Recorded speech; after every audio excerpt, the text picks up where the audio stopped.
bên đây. Sao mà tối nào không có đi.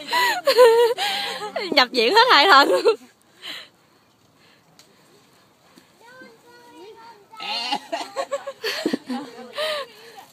Xuống nói em nha, em đang diễn. Đây. Rồi, xuống đi. Bám chắc rồi. Bám chắc. Bắt địch dã man.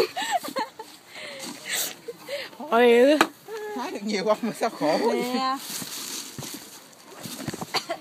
Em cởi áo rồi, nóng không? Nóng thì. Chết mẹ gãy thống lưng.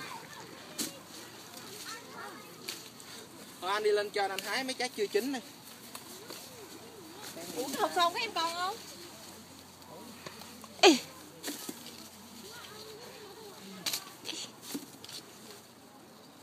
Trời ơi, một nải luôn.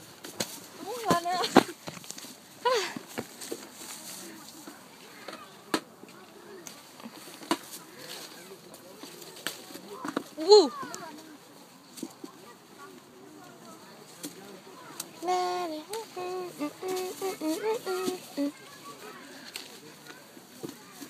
Quá trời luôn.